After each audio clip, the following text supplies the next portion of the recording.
নমস্কার বন্ধুরা, আমার একটা ভিডিওতে তোমাদের জানাই ওয়েলকাম।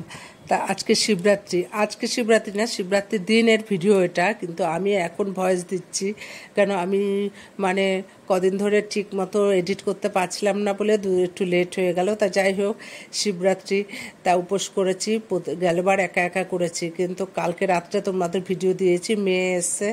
তা এই যে মা মেয়ে মিলে একসাথে আজকে শিবরাত্রি করলাম। আর হাজব্যান্ড খেয়ে দোকানে চলে গেছে, তাই আজকে রান্নার বেশি ঝামেলা ছিল না। তা এখন বাজে ঘড়িতে 2:30। মা মেয়ে রেডি হয়ে এই যে ডালা সাজিয়ে নিয়েছি আর বেরিয়ে পড়ছি। বাড়ির সামনেই যেহেতু মন্দির।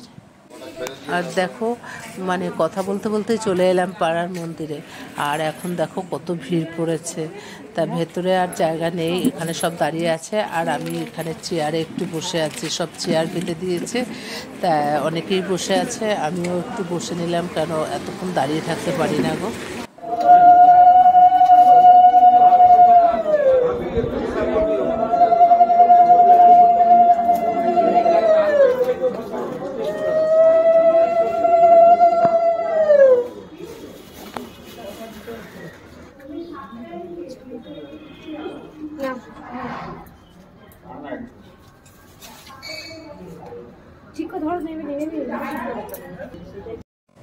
শিবের মাথায় জল ঢেলে এবার বাইরে এসে ধূপকাঠি মোমবাতিটা দেখিয়ে নিলাম। তারপর মা মেয়ে দুজনে মিলে বাড়ি আসছি। আর মেয়েও জল ঢেলেছিল, তা সেই ভিডিওটা আর মেয়ে করতে দেয়নি। আর আজকে এত রোদ, মাথা ব্যথা জল ঢেলে আসলাম। আর এখন আমার ঘরের শিবলিঙ্গতে জল ঢালবো।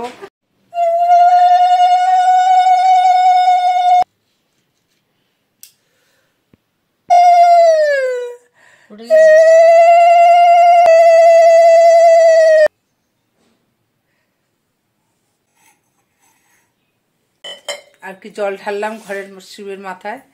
তাই এবার একটু চরণামৃত খাবো, খেয়ে উপোস ভাঙবো। পরে বিকেলবেলা ঠাকুরকে সাবু আর ফলমূল দিয়ে পুজো দিয়ে পরে সাবু খাবো।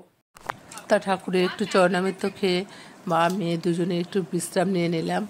আর এখন ঘড়িতে বাজে 5:30। তা 5:30টার সময় সন্ধ্যে দিয়ে ঠাকুরকে সাবু আর ফল মিষ্টি সমস্ত কিছু দিয়ে পুজো দিয়ে নিলাম। আর মা মেয়ে খেতে বসেছি, পুজো দিয়ে আর কি খেতে বসেছি। তা কি খাচ্ছি চলো তো খেয়ে দিই তোমাদের। এই যে সাবু খাচ্ছি, দুধ নারকেল কলা দিয়ে। এই যে মেয়েও খাচ্ছে। তা তোমরা আজকে কে কে শিবের উপোস করেছো আর কে কে সাবু আমার মতো খাচ্ছ কমেন্ট করো।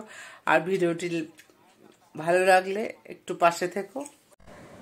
ভালো থেকো, সুস্থ থেকো।